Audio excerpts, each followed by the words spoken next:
Picture a quiet evening in a small American town, the kind where streetlights hum softly and the scent of barbecue lingers in the air as families settle in after a long day. And in one modest single-story home on a tree-lined street, a family of four gathers around a worn oak dining table, a dad who's just clocked out from his shift at the warehouse, a mom juggling her job at the local library, a 9-year-old daughter with a sketchbook full of doodles, and a teenage son glued to his phone playing some battle royale game. And there, on a faded couch cushion in the living room corner, curled up in a ball of gray fur naps, Milo, a 6-month-old rescue kitten with emerald eyes that seemed to hold a spark of old wisdom, adopted from the county shelter where he was the runt of the litter, his soft purrs a constant in the house, a comfort to the little girl who brushes his coat every evening and calls him her best friend. The family laughing over a dinner of meatloaf and mashed potatoes, unaware that in the kitchen, a frayed wire in the old coffee maker sparks silently, a tiny flicker that catches the edge of a dish towel hanging too close to the counter, and Milo's ears twitch first, his instincts sharper than anyone's, sensing a faint whiff of smoke before anyone else notices. But he doesn't meow yet, just watches with those wide eyes as the spark grows into a flame, creeping up the towel to the wooden cabinets filled with spices and mismatched mugs, and within moments the kitchen is alive with fire. A hungry glow that spreads faster than anyone could imagine, and the smoke detector shrieks to life, a piercing wail that jolts the mom to her feet, shouting, "Fire, get out now!" As the dad scoops up his daughter and the teenager stumbles over a chair in a rush to the back door, the family scrambling through thickening smoke that chokes the air and stings their eyes, escaping to the front yard where neighbors are already gathering under flickering streetlights, their phones out, some dialing 911, others filming the growing blaze. But the mom's voice cracks as she screams, "Milo, he's still inside! Our cat, please, someone save him!" And the dad clutches her shoulders, helpless as the flames roar through the windows, glass shattering in the heat, and Milo, terrified by the crackling chaos and the crash of a falling shelf, darts under the living room coffee table, a spot that felt safe minutes ago but is now a trap beneath the ceiling, groaning under the fire. S-weight. And the minutes stretch like hours. The family huddled on the lawn, tears streaming as they watch their home become a furnace until the wail of sirens cuts through the night. Fire trucks rolling in with red lights flashing, and a team of firefighters leaps into action, led by Captain Sarah, a 38-year-old veteran with a decade of calls behind her, her face set with determination under a helmet scratched from past battles, and she hears the family's pleas about their kitten and nods, her voice steady as she tells her team, "We're going in. Every life matters."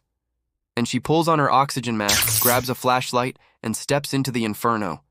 the heat hitting her like a wall even through her gear. The air thick with black smoke that swallows the light, and she crawls low, her knees scraping against the charred floor, calling, "Milo, here, kitty," in a calm tone that belies the danger of beams creaking above, her heart pounding as she sweeps the flashlight through the haze, dodging a collapsing bookshelf and shards of broken glass that glint like fallen stars. And then, faint but unmistakable, a weak meow rises from under a pile of debris in the living room,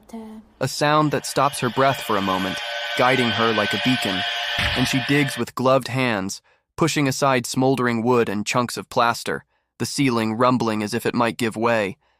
And there's Milo, curled tight in a shrinking pocket of air, his whiskers black with soot, his breathing shallow from the smoke he's inhaled for too long, but alive,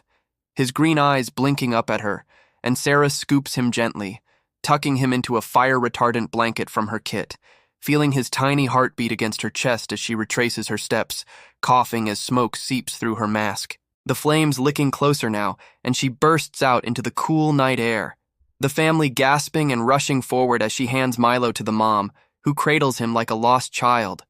His faint meows drowned by the cheers of neighbors and the hum of the fire hoses still battling the blaze, and Sarah, catching her breath,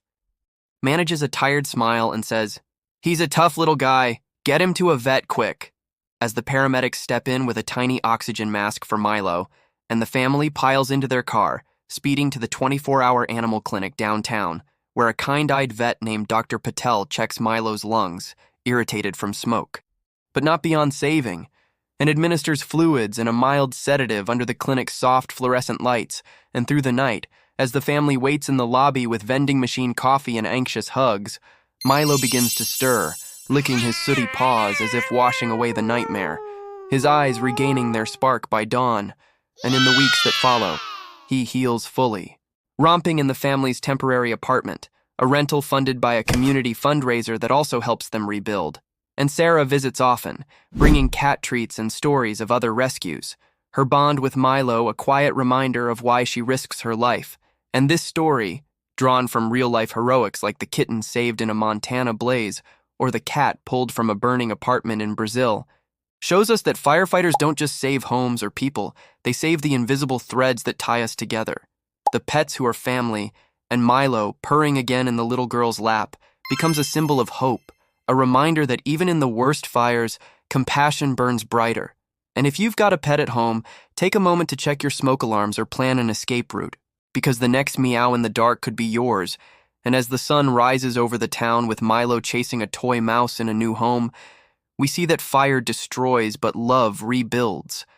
One heartbeat, one rescue, one unbroken story at a time.